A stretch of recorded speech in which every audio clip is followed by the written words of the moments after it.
Halo semuanya, Bapak dan Ibu sekalian. Terima kasih sudah hadir pada webinar Prodata Cyber Plus Part 2 yang akan membahas fitur insiden manajemen. Mas, Engine Cyber Plus merupakan salah satu top modul yang digunakan oleh berbagai company, khususnya dalam kategori insiden dan helpdesk management. Sebagai awal, kami informasikan kembali, PT Prodata Sistem Teknologi merupakan on behalf of Managed Engine di Indonesia. Di Prodata, kami memahami nilai kemitraan yang kuat dan apa artinya bagi bisnis kami. Agar kami terus memimpin dalam mengembangkan lebih banyak solusi untuk pelanggan kami menyadari kebutuhan untuk membina hubungan yang lebih dalam dengan mitra kami. Dan kami berharap para mitra akan memanfaatkan banyak layanan dan manfaat yang ditawarkan dalam menjadi mitra kami. Sehingga kami dapat tumbuh bersama mitra untuk memenuhi kebutuhan pelanggan kami. Para mitra dapat mengunjungi website kami di partner.prodata.co.id untuk melihat all video training modul Manage Engine yang kami telah siapkan untuk para partner review dan pelajari secara online sehingga bisa diakses kapanpun dan dimanapun. Mendaftarkan company menjadi mitra Prodata, serta dapat juga mendownload brosur Prodata Partner. Untuk kalian para mitra yang mensupport kebutuhan klien dalam bidang IT solution, kami dengan senang hati menyambutnya. Apa saja keuntungan menjadi mitra Prodata, yaitu mitra mendapatkan dukungan pre-sales, deal registration selama 6 bulan, lead referral service, sesi produk update, ketersediaan account manager Prodata untuk join sales calls, ketersediaan pre-sales manager Prodata untuk sesi POC bersama, pengelolaan akun khusus Prodata, serta spesial diskon dan pelatihan online gratis melalui webinar dan ataupun workshop. Untuk mensupport atas kebutuhan klien Bapak dan Ibu sekalian, dapat juga langsung melengkapi form deal registration pada web kami, prodata.co.id dengan klik Prodata Deal Registration Check Your First. Agar memenuhi syarat untuk deal registration, peluang tersebut harus merupakan peluang yang dipimpin oleh mitra dan berasal dari mitra itu sendiri. Untuk Manage Engine, yang merupakan peluang baru untuk produk tertentu yang didefinisikan sebagai peluang penjualan untuk mitra tersebut, adalah membawa pelanggan baru untuk Manage Engine dengan estimasi go live, bill of material, dari kebutuhan user dan tetap harus menginformasikan proses kemajuannya. Tidak mendaftarkan ke mitra lain, membawa produk tambahan baru ke Manage Engine yang sebelumnya tidak dibeli oleh user atau penambahan pada existing user. Deal registration tidak berlaku untuk project renewal. Tim channel Prodata akan menghubungi PIC Mitra untuk membahas peluang ini di hari kerja berikutnya setelah deal registration yang diajukan, serta validasi deal registration selama 6 bulan.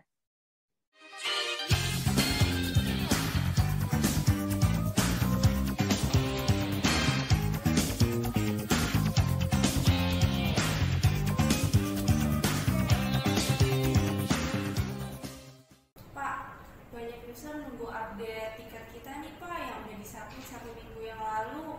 PSI Technical Helpdesk kita tuh tiket user-usernya ganti-ganti terus Pak. Terus mereka juga nganggap bukan tanggung jawab mereka Pak. Untuk IT departemen kita juga belum ada solusinya nih Pak untuk hal itu. Kita nggak bisa gini terus loh Del. By the way untuk yang implementasi SDG udah kan ya? Udah Pak. Terus nextnya kita akan lanjut ke fase desain manajemen kan ya? Kalau segera dikonflik ya Del ya. By the way jangan lupa untuk reportnya kemarin. CTO masih mungkin itu kita loh Del. Jadi tolongnya Del ya. Oke baik Pak. Nanti saya akan update ya Pak di file tersebut. Sip. Thank you Del. Iya Pak.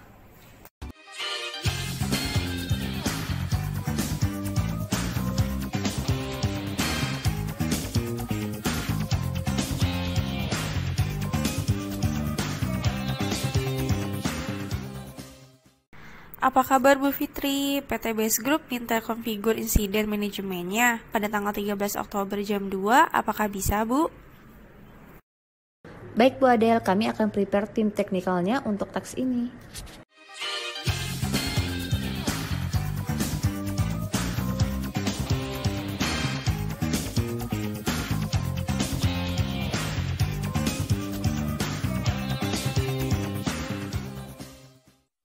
Selamat siang semuanya, terima kasih atas kehadirannya. Untuk tim Prodata ada Bu Chunmoy, Bu Fitri, Bu Eni, dan Pak Gunawan, dan Pak Listiadi. Di sini sudah hadir tim kami, ada atasan saya Pak Alvin selaku IT Direktur kami, dan silakan untuk Pak Alvin kebutuhannya seperti apa Pak? Saat ini service desk-nya sudah tersedia on-cloud belum ya? Service Desk Plus tersedia di cloud dan on-premise. Penjelasan linknya ada di URL ini.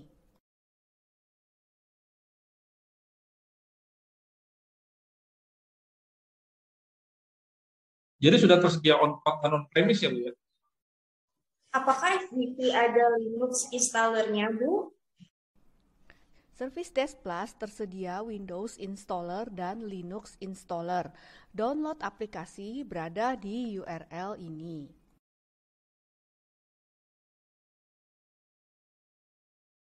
Oh, jadi SDP ini tersedia versi Windows Installer dan juga Linux Installer ya, Bu.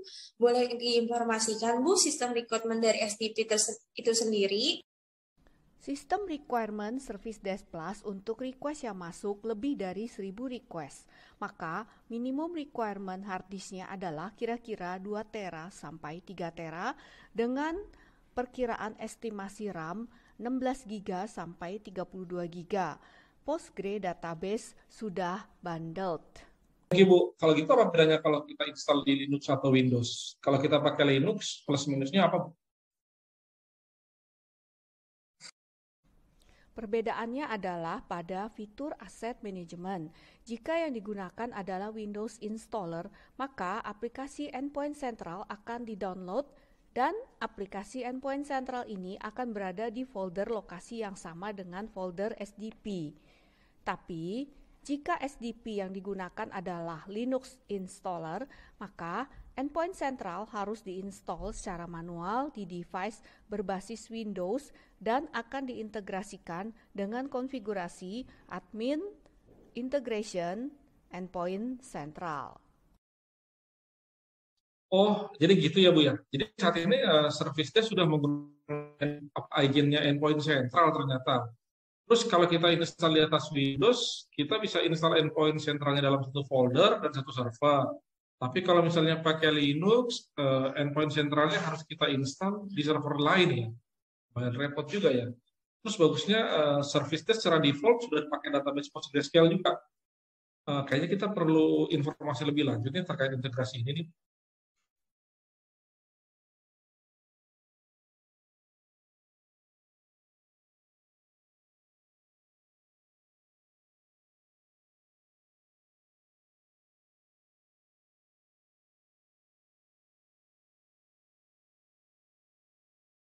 Untuk asset management di service desk ini, kayaknya kita perlu install agent ya untuk setiap aset-aset atau device-device-nya. Konfigurasi agentnya kira-kira seperti apa ya? Service Desk Plus Agent support untuk Windows, Linux, dan Mac devices. Agent ini akan berada di dalam klien PC dan akan terus berkomunikasi ke Service Desk Plus server via IP address. Oh, jadi gitu cara kerjanya. Jadi agen-agen yang bisa di perangkat itu nanti komunikasinya lewat IP address ya Bu ya. Terus mekanisme install agentnya kira-kira seperti apa? Ada beberapa cara menginstal agent, biasanya melalui Active Directory, GPO, workgroup mesin, installation script, dan manual installation. Oh begitu ya Bu, cara tim kami menginstal agent-agent ini. Untuk perangkat berbasis Windows bisa dilakukan dengan AD dari GPO secara manual instalasinya. Agenda kita hari ini adalah implementasi fitur Accident Management. Bu Chunmoy, apakah yang dimaksud dengan fitur Accident Management ya Bu? Service Desk Plus berfungsi sebagai single point of contact untuk semua komunikasi layanan customer kita. Service Desk Plus bertanggung jawab untuk menjawab pertanyaan teknis dari user ya. Pertanyaan dari user ditujukan ke Service Desk Plus Team dengan menggunakan email, telepon, web Service Desk Plus langsung dan melalui chat. Service Desk Plus memungkinkan kolaborasi yang lebih cepat antara tim helpdesk dalam hal menjawab semua pertanyaan dari user tersebut. Semakin cepat tim helpdesk Service Desk Plus menjawab semua pertanyaan yang masuk tersebut, maka itu berarti semakin baik pelayanan servis kita kepada customer kita. Sebab customer menginginkan seamless experience atau pengalaman yang menyenangkan ketika berinteraksi dengan company kita. Oleh karena itu, salah satu kunci untuk mendapatkan banyak pelanggan adalah dengan adanya customer service team yang sudah memiliki Service Desk Plus IT Service Management. Bapak dan Ibu sekalian, menurut riset, customer potensial mundur dari suatu penjualan dikarenakan pengalaman interaksi yang buruk. Jadi, sangatlah penting untuk memiliki suatu sistem layanan pelanggan yang baik dan terintegrasi, yaitu dengan memiliki Service Desk Plus IT Service Management. Oke, Bapak dan Ibu sekalian, solusi Service Desk Plus memiliki misi untuk membuat konsep ITIL menjadi simple agar setiap company mendapatkan benefit dari konsep ini. Setelah diinstal, solusi Service Desk Plus akan langsung datang dengan Problem Change Incident Service Catalog CMDB yang sudah certified dengan ITIL version 4. Service Desk Plus sudah termasuk dengan workflow ITIL yang sudah ready to configure dan customer dapat langsung mengkonfigur solusi Service Desk Plus tanpa dibantu oleh ITIL consultant. Oke. Bapak dan Ibu sekalian, apakah itu incident management?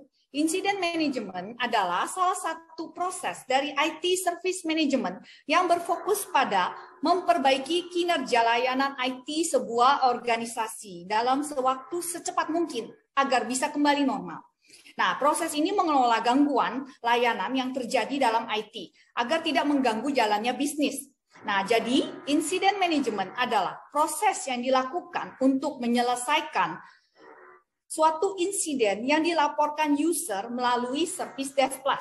Nah, incident management memiliki komponen service level management yang memelihara dan memperbaiki kualitas IT service, mengatur dan memperbaiki level agreement suatu service antara dua pihak.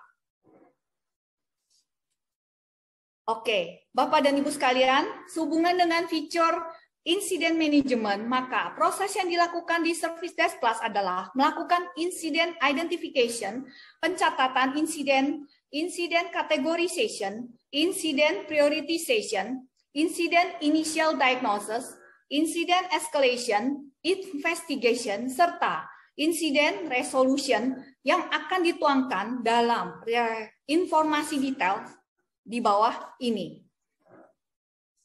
Berapa lama SDP akan merespon suatu case dan berapa lama resolusi untuk case tersebut? Service Desk Plus akan memberikan informasi berapa lama rata-rata penanganan suatu insiden, ya Bapak dan Ibu sekalian, termasuk jumlah insiden yang masuk. Berapa lama downtime yang sudah terjadi dikarenakan suatu insiden, percentage downtime yang terjadi, berapa lama waktu yang dihabiskan untuk satu insiden.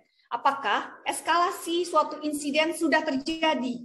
Berjalankah sesuai policy termasuk dengan post-incident review? Framework ITIL Incident Management sangat tepat digunakan sebagai panduan dalam mengembangkan sebuah tata laksana prosedur karena sifatnya best practice dan memiliki library yang terinci untuk menjalankan step by step sesuai prosedur yang digunakan untuk menangani insiden case tersebut. Oke, Bapak dan Ibu sekalian, benefit yang akan didapatkan oleh company setelah mengimplementasikan incident management adalah, pertama, jika dikelola dengan baik, otomatis akan terjadi pengurangan jumlah insiden yang masuk ke company sehingga dampaknya akan meningkatkan kualitas layanan IT secara keseluruhan. Semua insiden dapat ditangani berdasarkan pada Service Level Agreement Policy yang sudah disepakati sebelumnya, yang pada akhirnya akan meningkatkan company productivity terutama untuk kegiatan bisnis utama company tersebut. Nah, Bapak dan Ibu sekalian, dengan incident management, company dapat mengembangkan prosedur dan kebijakan yang akan digunakan oleh tim IT dalam meningkatkan kinerja layanan IT suatu perusahaan. Oke, ini adalah tampilan dari aplikasi Service Desk Plus Incident Management, di mana kita dapat mengkategorisasikan service level agreement suatu insiden berdasarkan tingkat severity-nya. Jadi kita bisa set berdasarkan low, normal, medium, high SLA beserta resolution time per SLA tersebut. Oke, dan ini adalah tampilan Service Desk Plus Incident Management untuk meng-create beberapa level eskalasi suatu case. Eskalasi pertama biasanya di-handle untuk pencatatan, dan technician yang ditugaskan biasanya mengetahui hanya basic-basicnya saja ya Bapak dan Ibu sekalian. Eskalasi level 2 biasanya pekerjaannya hampir sama dengan level 1, tapi perbedaannya tingkat level pengetahuannya di sini lebih tinggi dari level pertama. Nah, untuk eskalasi tingkat ketiga dan keempat biasanya adalah senior engineer yang dapat mengunjungi langsung ke lokasi user untuk menyelesaikan suatu case. Oh, thank you Bu Chunmoy atas informasinya mengenai incident management ini. Saya jadi tertarik nih, kira-kira boleh diinformasikan nggak sih handling tiket service desk ini lewat mana saja?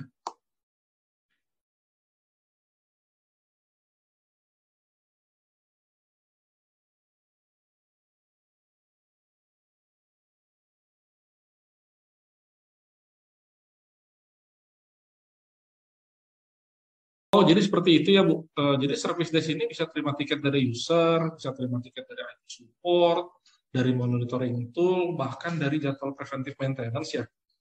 SDP ini memiliki database untuk referensi solusi untuk user kami sebelum submit tiket case-nya, Bu.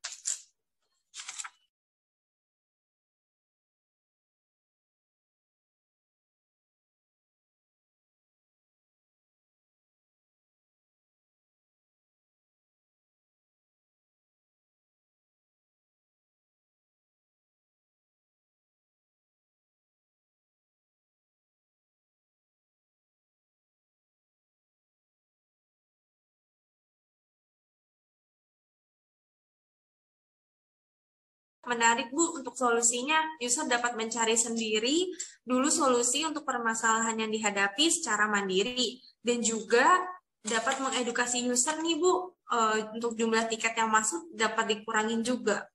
Thank you Bu. Selanjutnya untuk incident management ini sudah menggunakan spek ITIL.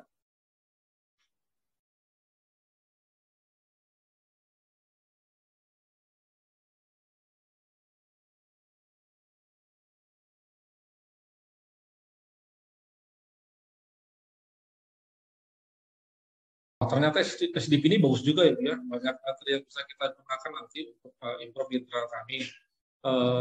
Kira-kira ada referensi video nggak untuk best practice ITIL dari ahlinya yang bisa Ibu share ke kami?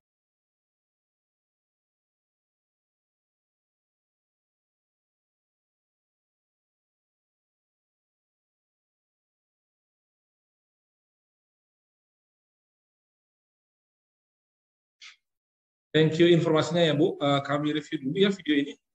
Baik Bu, jadi untuk SDP sudah memiliki kerangka kerja ITIL. Boleh kami diinformasikan apakah ada review atau award-nya Bu? Award dan recognition Managed Engine Service Desk Plus. Berikut adalah reward Managed Engine Service Desk Plus. Di antaranya adalah Review Certified Tool for Service Management Software, ITIL4 dengan Framework for Incident Management, Service Request Management, Problem Management, Service Catalog Management, Service Level Management, Change Enable, Release Management, Measure and Reporting. Selain itu, dari Pink Certification for ITIL Service Desk Plus pada Februari 2022.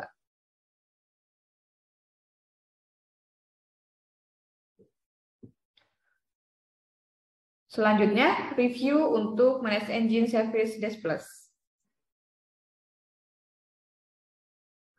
Berikut adalah review Managed Engine Service Desk Plus by PC Magazine. Managed Engine Service Desk Plus adalah platform helpdesk yang berfitur lengkap mengikuti standar ITSM untuk proses IT dan change management. serta Manage Engine telah melengkapi dengan fitur-fitur baru seputar problem dan tiket manajemen yang dapat berintegrasi dengan aplikasi pihak ketiga.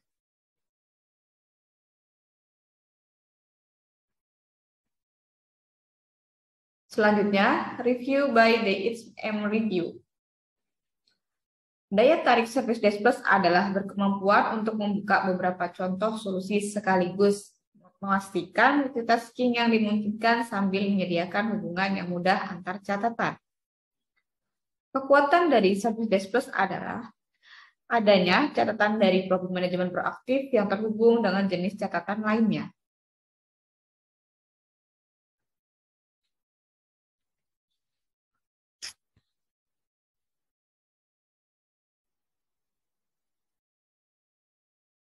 Lalu berikut adalah review by erpinformation.com. Service Desk Plus masuk dalam 10 besar dalam ERP Information pada kategori Best Incident Management of 2022. Service Desk Plus membantu perusahaan menyelesaikan masalah tiket dengan cepat dan mudah. Selain itu, ia menawarkan model penyebaran dengan on-premise dan on-cloud.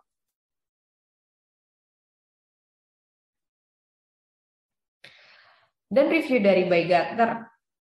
Pada Gartner, 6 langkah untuk memastikan tools IT Service Management memiliki nilai bisnis. Yang pertama adalah menentukan tingkat I dan O maturity level, di mana Gartner mengklasifikasikan tools basic ITSM yang berkemampuan dapat terintegrasinya dengan solusi IT Operation Management. Yang pastinya, Service Desk Plus dapat terintegrasi dengan IT Operation Management OP Manager dari Manage Engine.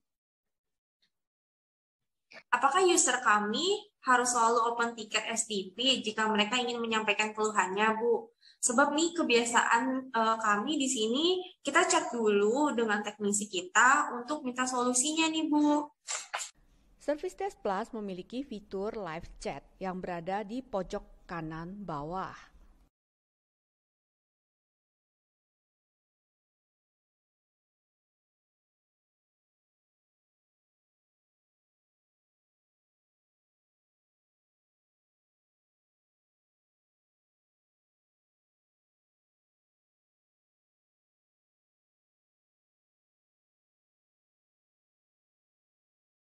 Oh, jadi kita tetap bisa chat terlebih dahulu ya Bu engineer-nya, dan jika engineer tidak dapat softcase dari kami, maka chat tersebut dapat di-convert menjadi tiket agar dapat diekselasikan ke dalam SDP.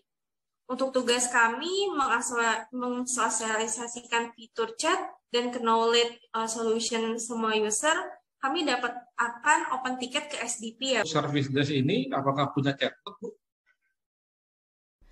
SDP memiliki Artificial Intelligence-based chatbot dan virtual assistant yang dapat mengimprove IT team productivity dan enhance user experience.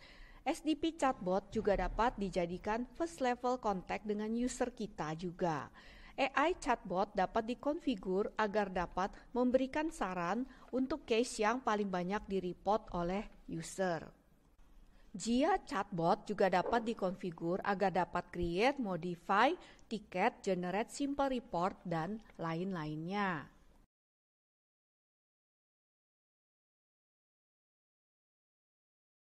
Wah, bagus. Itu Bu, fitur chatbot ada di SDP juga ya Bu. Jadi mengurangi waktu kita untuk mereply chat dari user. Sebab jumlah chat yang biasa kami reply ribuan ya Bu setiap harinya. Chatbox kita juga sangat membantu tim kami untuk solusi yang banyak tanya nih Bu user-user lain. Misalnya ketika ada request, printer configuration atau chatbox tuh dapat dikonfigur untuk membantu menjawab request yang sama dan berulang ya Bu. Service di sini ada versi mobile app-nya, Bu?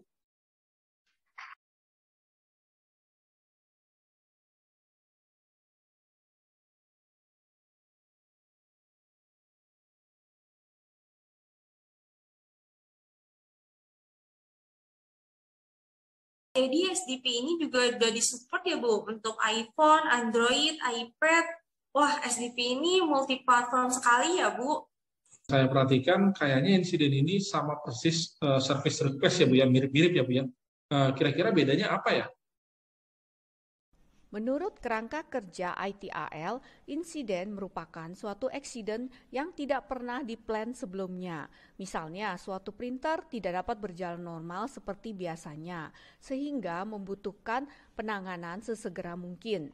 Sedangkan, service request adalah suatu permintaan, misalnya request untuk upgrade version. Dari sisi resiko, relatif lebih rendah dibanding dengan insiden request. Itu bedanya. Ternyata insiden itu lebih urgent dikerjakan daripada service request ya Bu ya. Kalau boleh tahu, setelah user kirim tiket itu, kita bisa lihat progres tiket nggak Bu ya? Maksudnya dashboard yang bisa kita lihat untuk melihat progres tiket-tiket kita. Setelah user submit tiket ke SDP, maka SDP akan menampilkan semua tiket-tiket ini di self-service portal yang akan diakses oleh user dan technician. Semua tiket yang udah disubmit oleh user akan secara otomatis tampil di self-service portal SDP. Setelah itu prosesnya apa lagi ya, Bu? Next stage-nya adalah incident categorization dan incident prioritization. Pada stage ini, SDP memastikan agar semua tiket akan dihandle oleh technician yang qualified untuk insiden case tersebut. SDP juga akan memastikan SLA atau Service Level Agreement yang paling tepat akan diberlakukan untuk tiket yang sudah masuk. Setelah suatu insiden case dikategorisasikan dan diprioritaskan, then teknisi yang sudah di-assign dapat memprovide user dengan suatu solusi yang sesuai dengan case-nya. Jadi service desk ini ada self-service portal juga ya. Terus nanti secara sistematis service desk ini akan assign tiket secara otomatis langsung ke teknisi yang bersangkutan. Setelah itu apa lagi Bu? Next stage-nya adalah SDP memiliki proses notifikasi alert ke user dan ke IT. SDP memiliki beragam notifikasi yang dapat kita konfigur. Misalnya, jika terdapat new tiket, tiket update, solusi untuk suatu tiket, dan lain-lainnya. SDP juga dapat kita konfigur untuk mengirimkan reminder ke satu orang teknisi dan grup technician juga. Berbagai jenis notifikasi untuk para technician ini seperti jika terdapat tiket yang belum dikerjakan, tiket yang belum di-assign ke teknisi, dan lain-lainnya. SDP juga dapat kita konfigur untuk mengirimkan suatu email template untuk setiap notifikasi reminder yang kita send ke user dan ke technician. Dengan cara ini, user tidak perlu send email berulang-ulang untuk menanyakan status tiket mereka. Urutannya setelah tiket di-assign ke teknisi, untuk tiket tersebut setelah itu SDP akan mengirimkan notifikasi secara berkala kepada teknisi kita ya Bu. Soalnya supaya jangan sampai SLA kita tuh terlewati Bu. Jadi tugasnya ini di reminder untuk pengerjaan tiketnya yang biasa dilakukan oleh tim kami. Akan digantikan oleh SDP. Bagus juga ya Bu solusinya, sebab tadinya tim kami tuh harus reminder teknisi dulu untuk status tiketnya dan menanyakan lagi nih Bu update progress tiketnya. Tentu itu sangat menyita waktu ya Bu. Lalu bagaimana nih Bu jika SDP sudah meng-assign engineer dan ternyata engineer sudah di-assign tidak mampu menyelesaikan tiketnya yang udah di-assign, bagaimana ya Bu solusinya? SDP juga dapat kita konfigur jika teknisi level 1 akan terlewati SLA-nya dan begitu seterusnya. Oh, jadi SDP ini akan melakukan ekskalasi otomatis dan juga reminder notifikasi secara otomatis ya Bu ke level 2 engineer. Data tersebut sampai ke level ke-4 engineer ya Bu. Wah, bagus juga ya Bu untuk solusi SDP ini.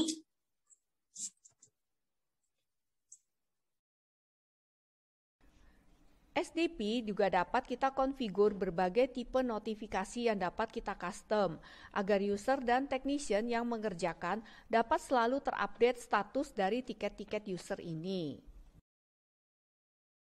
Di menu admin SDP inilah administrator dapat memilih notifikasi yang akan dikirimkan. Jadi dengan SDP ini kita dapat mengkonfigur untuk berbagai type notifikasi sesuai kebutuhan ya Bu. Kalau dicontohin, engineer akan dapat notifikasi jika ada new request yang masuk dan di-create user. SDP juga dapat kita konfigur untuk beberapa type notifikasi yang kita send ke requester tiket yang mengalami kendala. Banyak juga ya Bu notifikasi otomatis lainnya yang dapat kita sesuaikan dengan kondisi company kita. Lalu untuk next step-nya bagaimana ya Bu?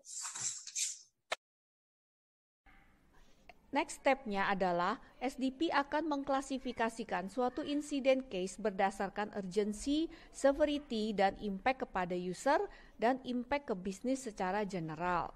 SDP akan melakukan klasifikasi pengkategorian IT incident case yang masuk dan juga SDP akan memforward suatu insiden ke technician yang terqualified untuk tiket dari user ini.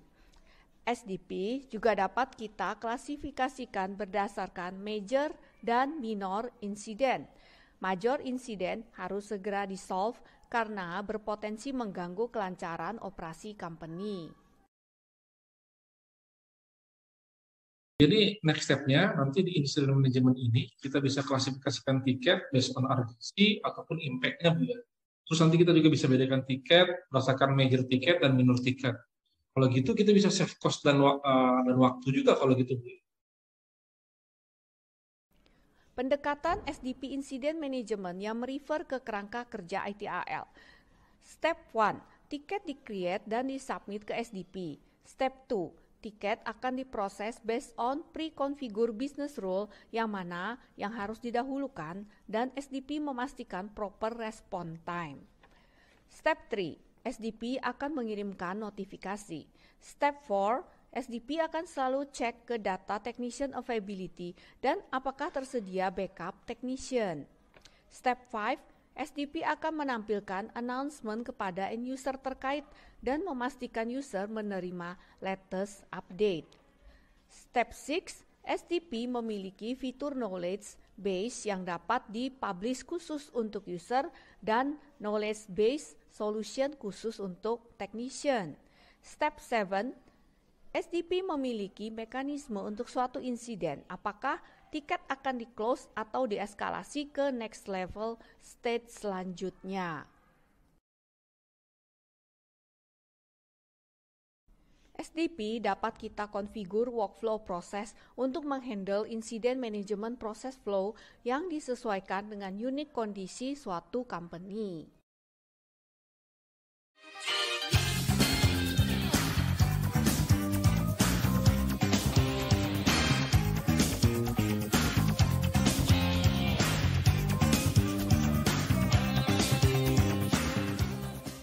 Tolong informasikan ke Bu Linse, IT Project Management kita, untuk detail yang perlu dikonfigur di SDP ini untuk fitur incident management ini ya. Perkenalkan, saya Lindsay dari IT Project Management perusahaan BS Group. Sebelumnya terima kasih kepada Prodata atas penjelasan fitur Service Desk Plus Incident Management. Tim kami sudah summarize hal-hal yang perlu kita konfigur di Service Desk Plus untuk fitur Incident Management dengan spesifikasi di bawah ini.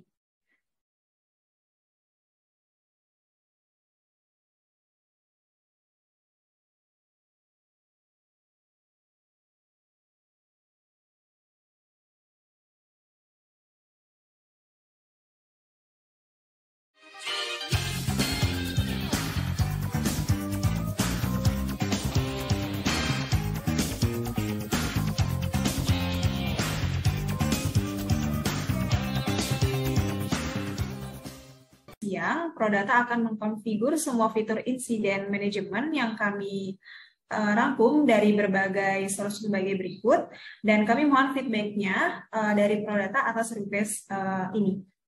Baik, jadi untuk request automatic generation of incident from email, chat, SMS ini dapat disupport di Service Desk Plus. SDP dapat menerima tiket dari email, telepon, web, forum, dan chat. SDP juga dapat mengkonvert suatu email yang dikirim ke suatu address khusus secara otomatis untuk dijadikan tiket. Tiket dapat di-create melalui technician smartphone.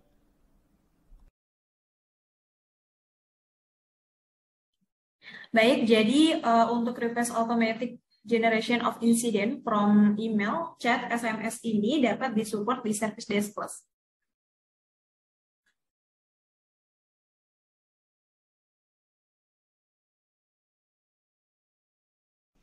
SDP memiliki fitur untuk mengautomate semua tiket yang masuk dengan cara metode round robin atau load balancing models. SDP berintegrasi dengan user dan technician dengan notifikasi otomatis dan dengan email template yang dapat di-custom sesuai kebutuhan. Pada capture ini, kami menampilkan contoh case printer problem. Kita dapat lihat di sebelah kanan urgensinya dan prioritinya. Bisa, Bu. Di menu Automation dan Business Rule, kita dapat mengkonfigur custom rule sesuai dengan requirement dan kondisi company kita. Tentu bisa. Di menu Automation dan Technician Auto Assign, kita dapat mengkonfigur metode assign case ke technician apakah dengan round robin atau load balancing dan saat kapan metode assignment ini digunakan. Automatic ticket life cycle, routing, categorization, incident closure, dan yang lainnya. Prodata, apakah request ini dapat disupport di Service Desk Plus?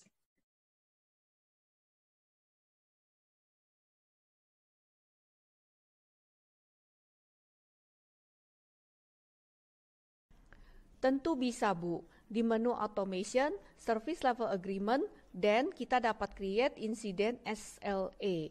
Apakah high SLA, medium, dan lain-lainnya. Juga kita dapat mengkonfigur per level eskalasi. SDP memiliki 4 level eskalasi.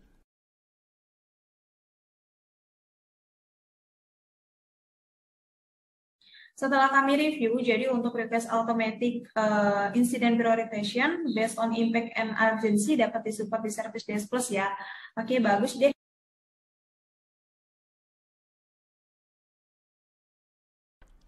Bisa banget, Bu. Masuk ke menu admin, customization, dan masuk ke menu helpdesk. Dapat dilihat di sini SDP menyediakan pilihan impact terhadap bisnis atau impact terhadap department, terhadap grup, dan impact hanya kepada user tersebut saja. Urgency dapat kita set juga, high, low, moderate, dan urgent. Selanjutnya untuk customizable and predefined form and template, Prodata, tolong apakah request ini dapat disupport di Service Desk Plus juga?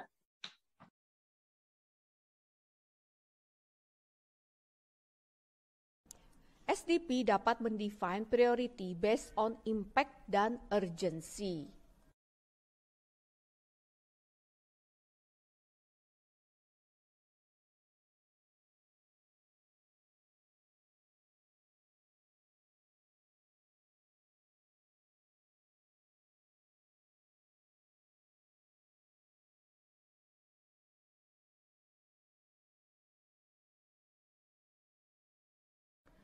Di menu Automation, Service Level Agreement, kita dapat mengkonfigur SLA based on Incident Policy yang dapat kita tentukan resolution time dan response time per SLA. Tentu bisa, Bu. Di menu Automation, Service Level Agreement, dan kita dapat create Incident SLA.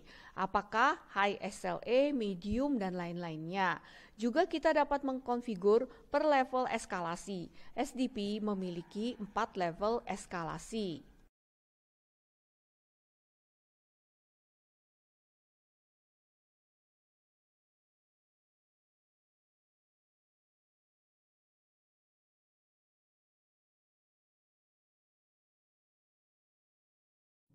Oke, setelah kami review, jadi fitur priority matrix yang dapat membantu kami mendefinisikan tiket berdasarkan priority, impact, dan urgency dari suatu tiket. Untuk hal itu dapat disupport di Service Desk Plus juga ya berarti.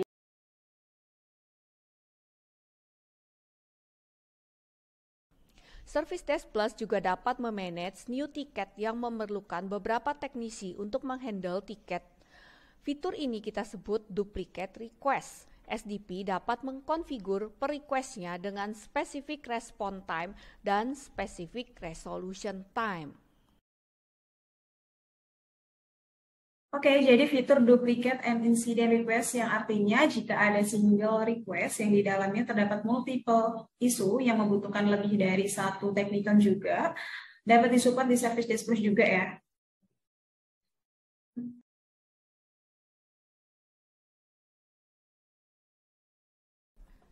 SDP memiliki beragam insiden template yang dapat digrupkan ke dalam insiden katalog.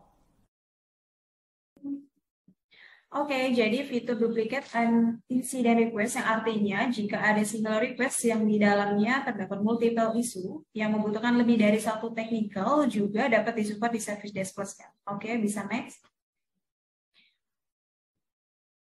Untuk pause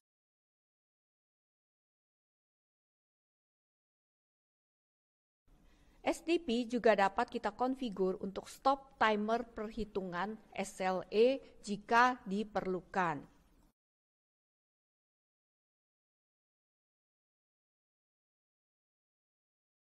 Oke, jadi fitur pause sementara SLA timer selama beberapa waktu tertentu dapat disupport di Service Desk Plus ya.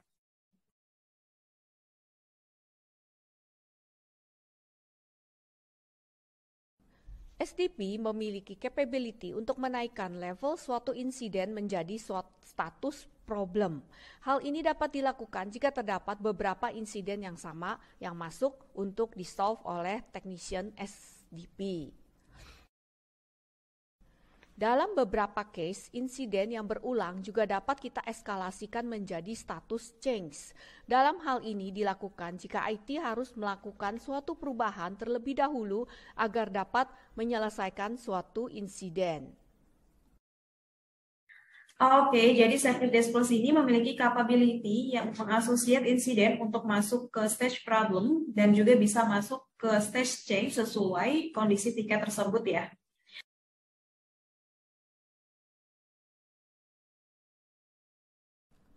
SDP memiliki self-service portal yang dapat di-custom sesuai dengan keinginan user.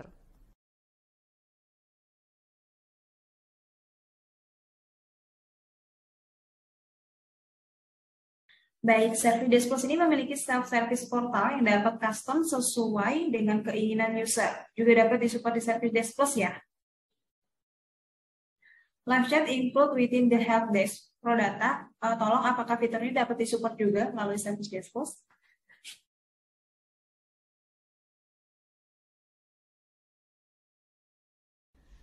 Live chat dapat disupport di SDP. Setiap user yang akan raise tiket dapat terlebih dahulu menginitiate live chat session dan SDP dapat kita konfigur untuk secara otomatis mengarahkan chat dari user ke technician yang paling tepat.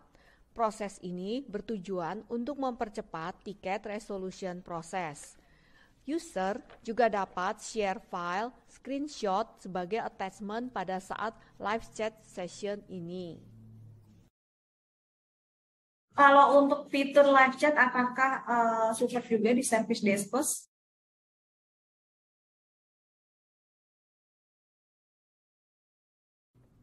Kita dapat memanage jadwal technician yang cuti, yang tidak hadir, dan yang available.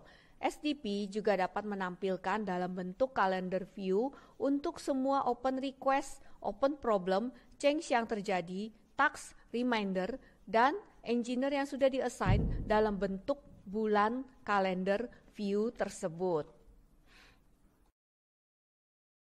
Baik, jadi Service Desk Plus memiliki kalender yang berisi informasi technical availability. Selanjutnya,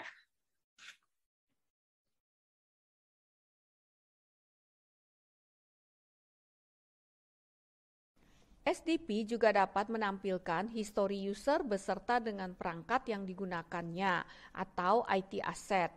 Kita dapat melihat detail perangkatnya dan detail softwarenya.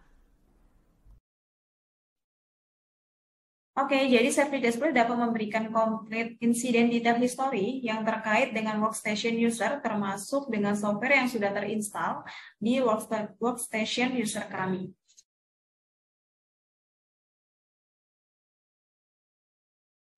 Customizable roles dan incident template, kita juga dapat create custom form dan custom ticket untuk menghandle insiden dan service request ini.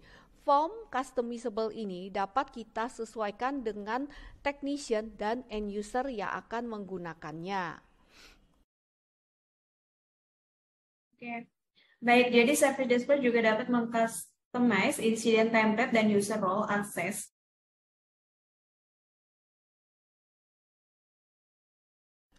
Task management untuk IT incident. Untuk setiap tiket yang masuk, kita dapat menambahkan task rutin yang harus dikerjakan pada saat technician mengerjakan tiket-tiket tersebut. Jadi, SDP dapat kita konfigur untuk menggunakan task template yang sudah kita konfigur sebelumnya.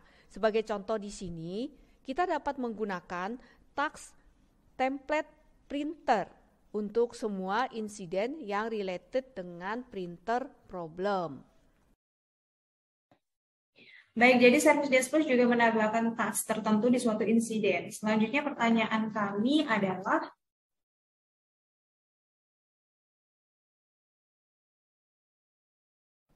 SDP dapat memprovide 24/7 support untuk company kita yang berada di beberapa lokasi atau manage multiple site. IT dapat mengkonfigur site dan multiple office location berdasarkan time zone lokasi, waktu holiday, waktu operational hours site tertentu, dan based on specific department. Kita juga dapat mengasosiasikan technician tertentu untuk mensupport multiple site ini. SDP juga dapat kita konfigur custom ticket workflow dengan business rules dan SLA yang berbeda-beda per site-nya. untuk Service Desk Plus juga dapat memanage multiple lokasi yang dimiliki oleh base group ya. Selanjutnya adalah,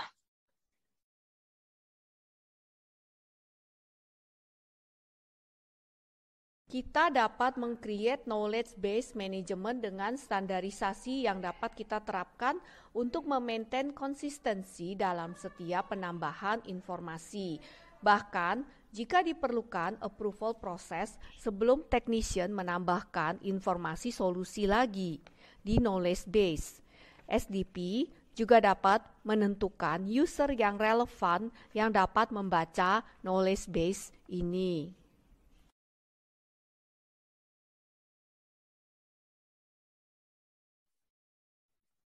untuk Service Desk Plus yang dapat memberikan notifikasi ke user dan teknisi kami sehubungan dengan tiket yang sudah mereka submit. Selanjutnya request kami adalah,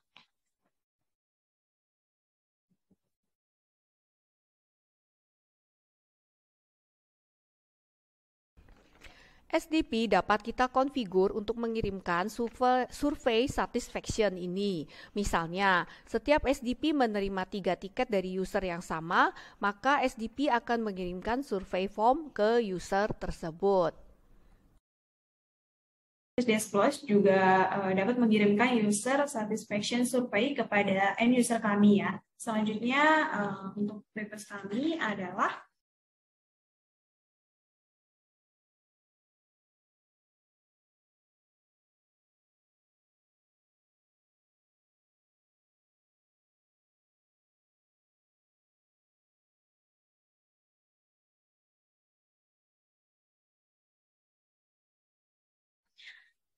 bagaimana Service Desk Plus dapat berintegrasi dengan solusi salah satunya API integration.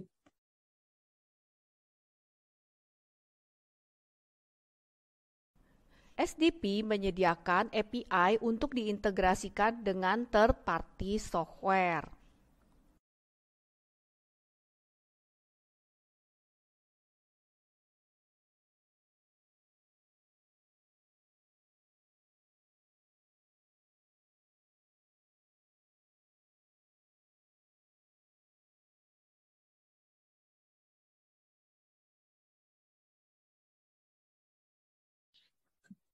Jadi Service Desk Plus ini memiliki API untuk kami integrasikan dengan aplikasi kami ya. Selanjutnya, request kami adalah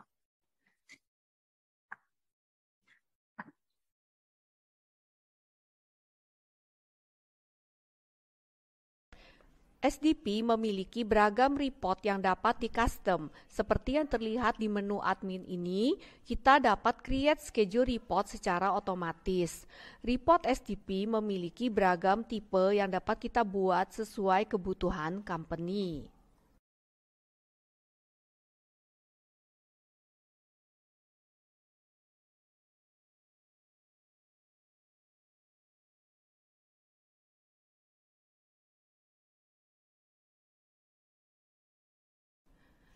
Report SDP dapat dibuat dalam bentuk graphical, pie chart, bar chart, dan lain-lainnya.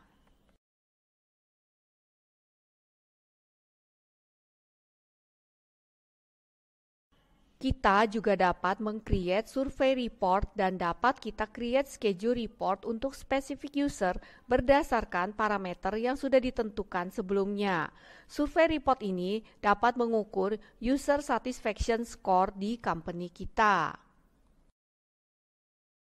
Service Desk Plus ini memiliki beragam report dan juga custom report, di mana semua report ini sangat kami perlukan untuk manajemen dan auditor kami. Selanjutnya adalah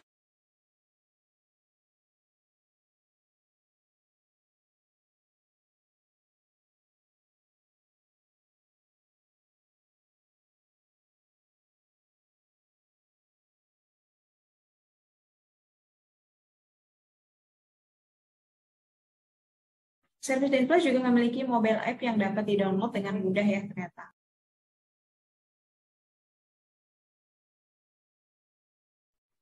Bapak dan Ibu sekalian, perkenalkan saya Junmoy, Sales dan Marketing Division Head Prodata Sistem Teknologi. Time is money.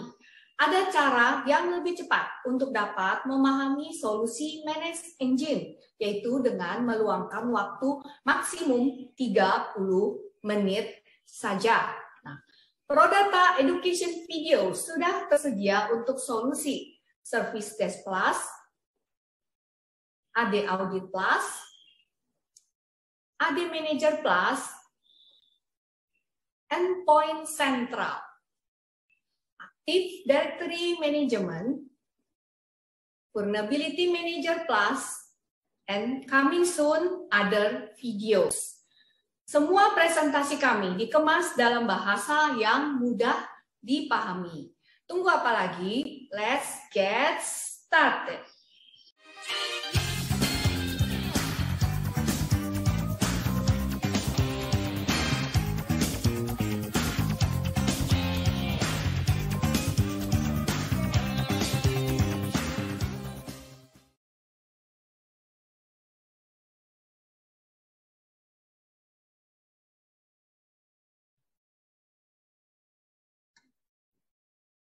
Oke, untuk categorize, prioritas, dan assign, kita juga bisa mengkategorikan tiket yang dibuat menggunakan fitur di sini namanya kategori. Jadi fitur kategori ini kita bisa buat ada 3 jenjang di sini, ada kategori, subkategori, dan juga item. Jadi kita bisa buat menjadi 3 jenjang seperti ini. Cara membuatnya cukup mudah. Dari menu admin kita masuk ke kategori, kemudian kita klik new kategori di sini. Nanti akan diminta untuk menambahkan nama kategorinya, kemudian kita bisa menambahkan subkategorinya. Dari subkategori yang sudah ditambahkan juga kita bisa tambahkan lagi yang namanya item. Jadi dari subkategori ini kita bisa juga menambahkan new item di sini untuk klasifikasi di bawah subkategorinya. Jadi kita bisa punya 3 level untuk mendefinisikan dari tiket insiden tersebut. Jadi agar lebih detail dan juga di reportingnya juga kita bisa lebih detail lagi atau lebih spesifik lagi terhadap isu tadi.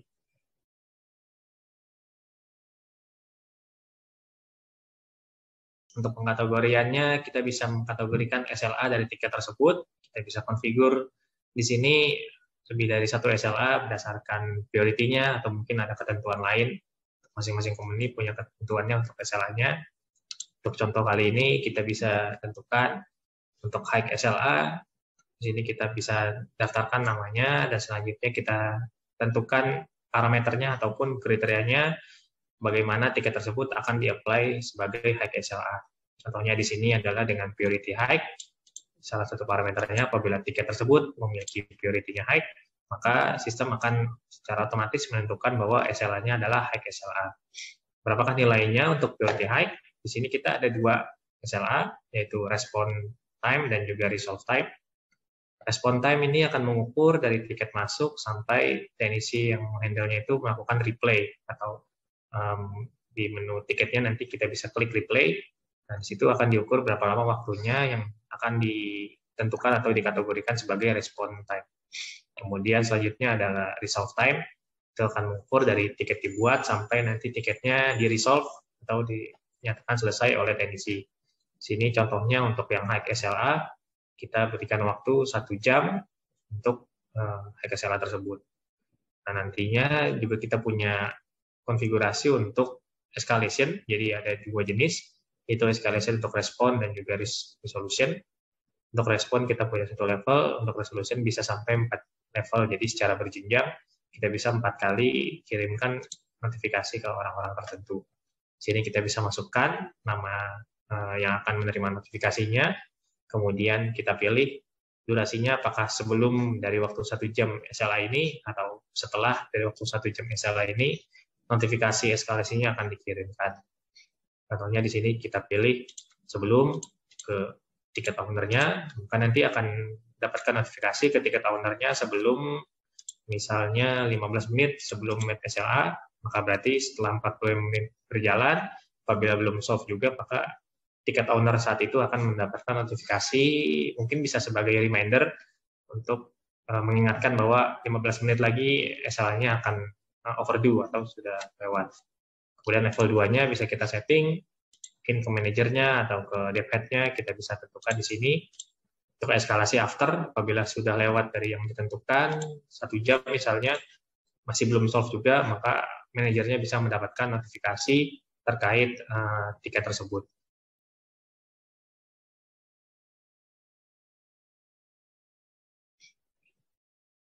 Itu untuk pengkategorian SLA-nya. Kemudian selanjutnya untuk penentuan prioritasnya, kita juga bisa gunakan secara otomatis menggunakan business rules di sini. Ada fitur namanya business rule. Kita bisa buat kategori atau kriteria untuk tiket tersebut bisa di-set secara otomatis value-nya berdasarkan kriteria yang kita set di sini.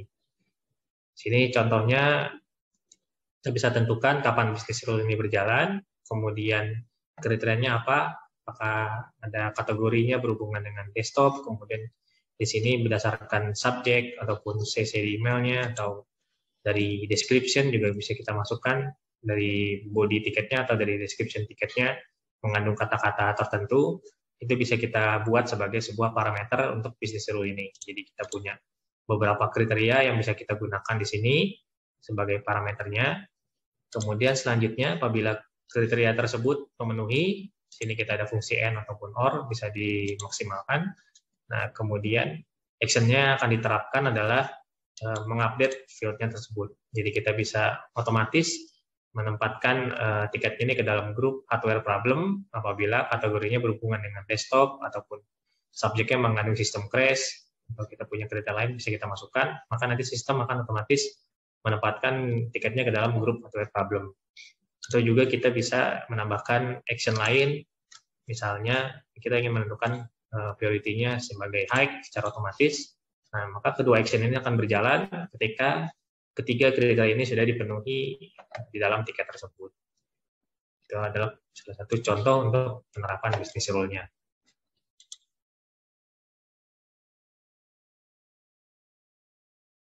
Dan yang terakhir, untuk assign, di sini kita punya fitur untuk auto assign, jadi ini yang merupakan optional fitur, bisa kita enable atau disable. Cara kerjanya adalah sistem akan menerapkan assignment tiket secara otomatis berdasarkan 2 model ataupun metode, yaitu round robin dan load balancing. Round robin ini dia akan mengassign tiket sesuai dengan jumlah teknisinya. Misal kita punya 50 technician yang terdaftar di sini, maka semua tiket akan di-assign secara berurutan, tiket pertama ke teknisi pertama, tiket kedua, teknisi kedua, seterusnya sampai 50 teknisi mendapatkan tiket. Tiket 51 akan kembali lagi ke teknisi pertama, 52 ke teknisi kedua, dan begitu seterusnya untuk metode assign round robin. Kemudian untuk metode load balancing, di sini dia akan melihat berdasarkan load tiket dari masing-masing teknisinya. Jadi misalnya teknisi pertama sudah menghandle 3 tiket, kemudian teknisi kedua sudah menghandle 5 tiket. Nah, maka untuk tiket selanjutnya yang masuk akan otomatis masuk ke dalam teknisi pertama karena dia menghandle lebih sedikit tiket saat itu. Begitu juga teknisi tiket selanjutnya maka akan lanjut lagi ke teknisi pertama sampai nilai sama, baru nanti akan sesuai dengan urutannya. Itu 2 metode yang bisa digunakan. Ini sifatnya opsional, bisa kita pakai atau tidak.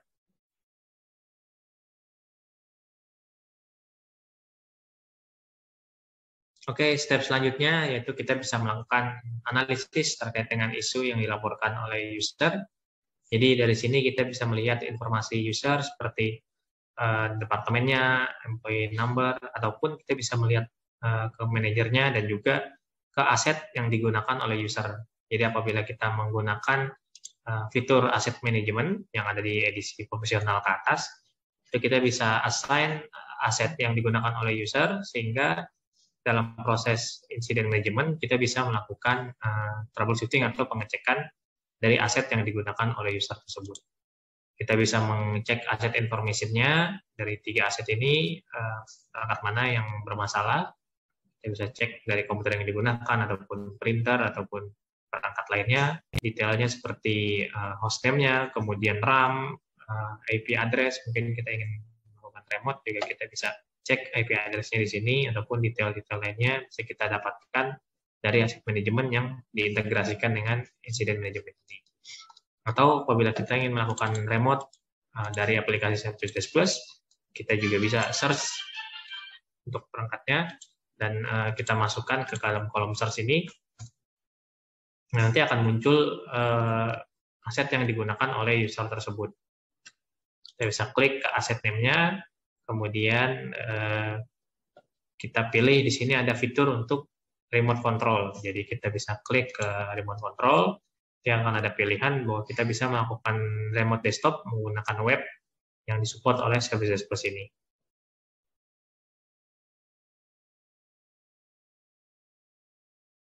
Oke, selanjutnya untuk komunikasi antara end user dengan teknisi. Jadi kita sebagai end user bisa melakukan follow up terhadap tiket yang sudah kita buat. Sebelah kanan ada menu live chat. Di sini kita bisa pilih untuk existing request dari tiket yang sudah pernah kita buat untuk menanyakan statusnya dengan teknisi yang menghandle tiket.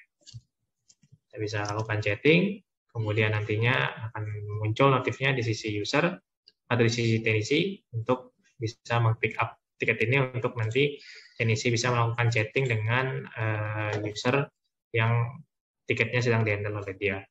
Jadi di menu chat ini dia bisa melakukan chattingan untuk memberikan update ataupun user menanyakan bagaimana update-nya atau progresnya seperti apa, bisa lewat chatting ini.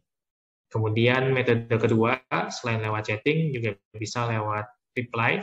Kita bisa klik tombol reply di sini, untuk nanti bisa mengirimkan reply ke dalam email user tersebut. Jadi kita bisa masukkan emailnya, dan juga kita bisa gunakan reply template yang tersedia di sini. Jadi kita menyediakan reply template, dan juga bisa ditambah reply template-nya untuk menggunakan custom sendiri. Misalnya kita punya kata-kata tertentu atau template-nya ingin kita modif seperti apa, dan signaturnya dan lainnya, itu bisa kita gunakan reply template ini untuk mengirimkan template, dan juga kita bisa memberikan update ke user. Contohnya di sini kita butuh informasi lebih detail, kita bisa kirimkan reply-nya dari aplikasi, dan nantinya akan masuk ke dalam emailnya si user. Dan selanjutnya juga di sini kita ada fitur yang namanya conversation. Jadi conversation ini kita bisa mengecek historical dari reply, baik itu dari teknisi atau ada reply balik dari user, itu juga akan muncul di dalam menu conversation ini. Ada historical tanggalnya juga, dan juga urutannya bisa kita sortir apakah ingin menampilkan yang lebih lama terlebih dahulu atau yang lebih baru terlebih dahulu, itu bisa kita atur secara urutannya di sini. Jadi itu fitur-fiturnya yang bisa kita gunakan untuk mengecek komunikasi antara end user dengan teknisi.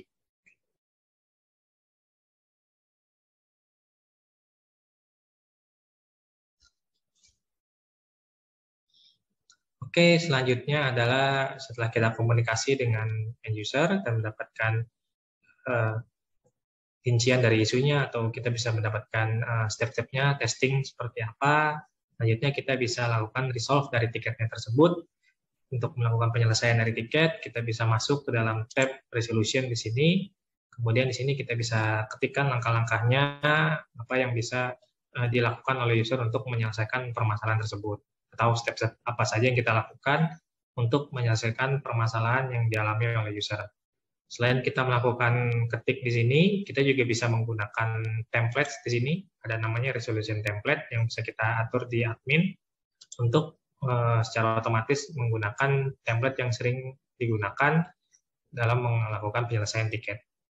Atau cara lainnya, yaitu kita bisa klik ke menu solution. Ini nanti akan merefer ke menu solution yang ada di aplikasi atau knowledge base. Jadi kita bisa merefer pada knowledge base yang ada di sini. Berdasarkan keywordnya juga kita bisa masukkan di sini. Setelah kita menemukan solution yang tepat atau sesuai, kita bisa copy ke dalam resolution. Jadi kita tidak perlu lagi mengetik langkah-langkahnya karena sudah ada di solution. Jadi kita bisa ambil step tersebut dari solution ataupun knowledge base.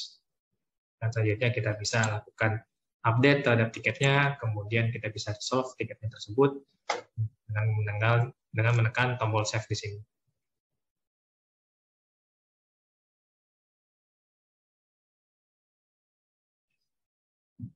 Ya, selanjutnya setelah tiketnya di-resolve, maka sistem akan mengirimkan notifikasi ke user untuk user dapat melakukan acknowledgement atau melakukan close dari tiket yang sudah dibuat.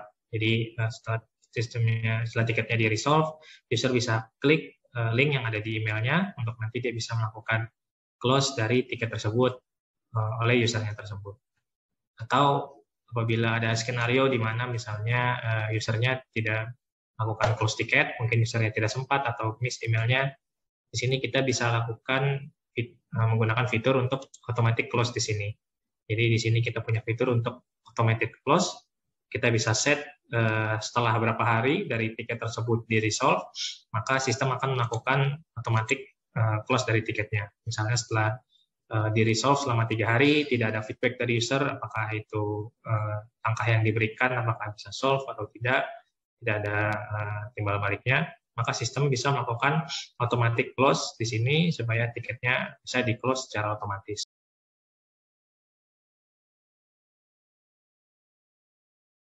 Kemudian dalam fitur closing tiket ini juga kita punya fitur yang namanya survei. Jadi kita bisa melakukan konfigurasi untuk sistem mengirimkan survei ketika tiketnya tersebut sudah di-close.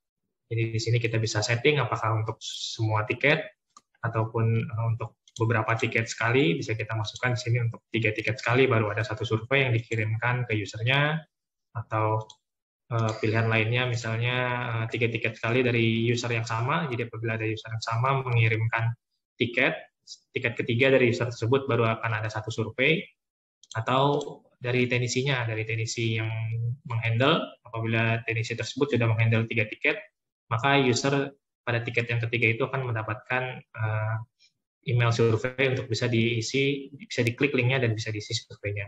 Surveinya sendiri bisa kita konfigur pertanyaan dan jawabannya di sini. Kita punya format rating dalam bentuk bintang 1 sampai 5 atau 1 sampai 10. Kita bisa masukkan. Kita bisa masukkan pertanyaannya apa di sini. Kemudian ada format opinion scale yang dari low, medium, high, dan juga ada binary untuk yes atau no. Dan yang terakhir itu ada radio button. Kita bisa pilih di sini dan juga kita bisa ganti kata-katanya di sini.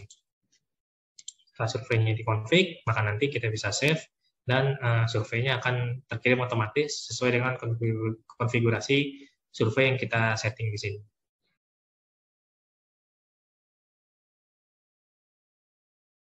Untuk penerapannya, jadi ketika user membuat tiket, di sini di halaman home-nya ini. Jika user mengklik report an issue, di sini dia bisa memilih jenis tiketnya, kemudian di sini saat mengisi kategorinya dia bisa mengisi kategorinya misalnya berhubungan dengan software, kemudian subkategorinya akan otomatis difilter berdasarkan kategorinya tersebut. Jadi apabila kita memilih kategori yang berbeda, maka subkategorinya juga akan tidak muncul apabila kategori general ini tidak memiliki subkategori.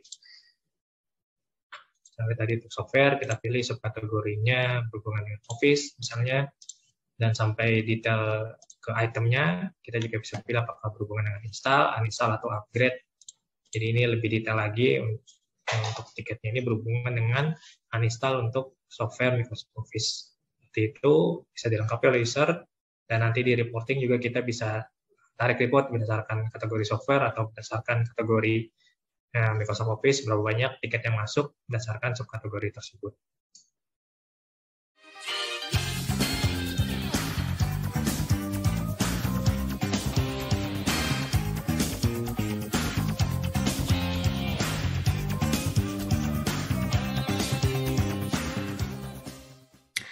Selanjutnya adalah Service Desk Plus Integration.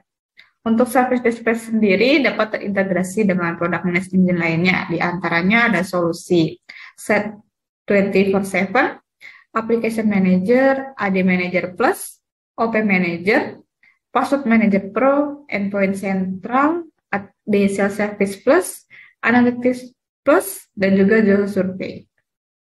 Service Desk Plus Compare Edition. Pada on-premise, di sini ada 3 edition, yaitu Standard Edition, Professional Edition, dan Enterprise Edition. Untuk Standard Edition, basic for Help Desk Management, yaitu di sini ada Incident Management, Self-Service Portal, Knowledge Base, Multi-Site Support, SLA Management, hingga Help Desk Report. Yang menjadi pembeda nantinya di Professional Edition, pada Professional Edition ada fitur untuk Asset Management, Software Asset Management, Purchase and Contract Management. Lalu pada Enterprise Edition, ini adalah fitur paling lengkap di Service Desk Plus karena berbasis untuk ITIL, sehingga ada fitur tambahan untuk Problem Management, Change Management, Release Management, IT Project Management, Service Catalog, serta CMDB. Untuk detailnya pada tabel ini saya informasikan, untuk fitur-fitur di tabel ini semua dapat tersupport pada ketiga edition tersebut.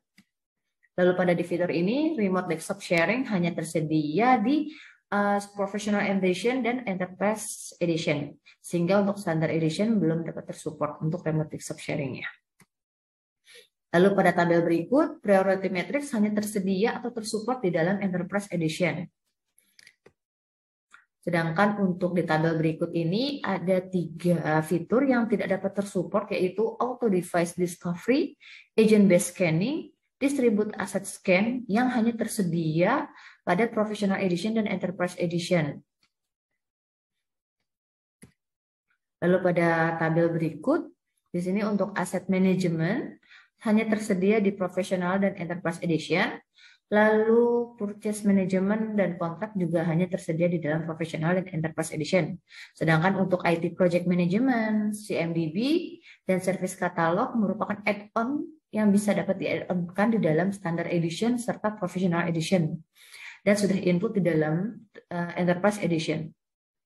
Jadi kalau misalnya ada kebutuhan di Standard Edition tapi memerlukan untuk IT Project Management, ini bisa di-add-onkan. Atau mungkin Professional Edition tapi memerlukan untuk CMDB atau Service Catalog, ini bisa di-add-onkan di dalam Professional Edition.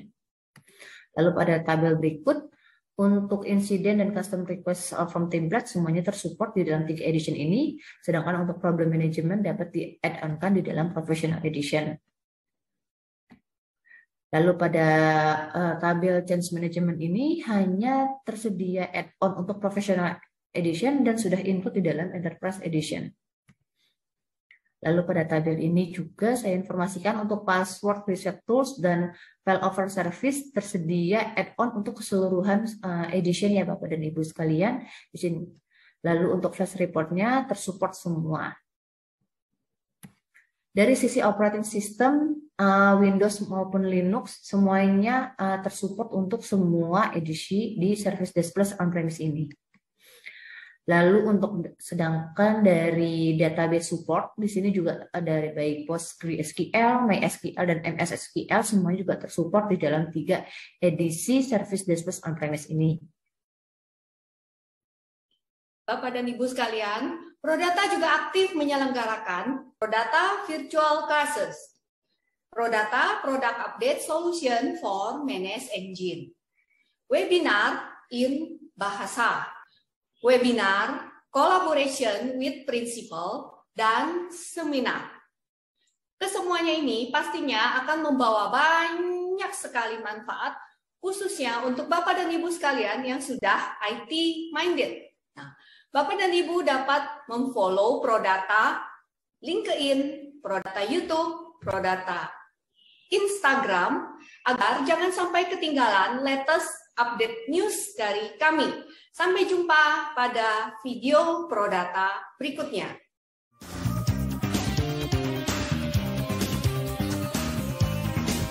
Thank you for watching.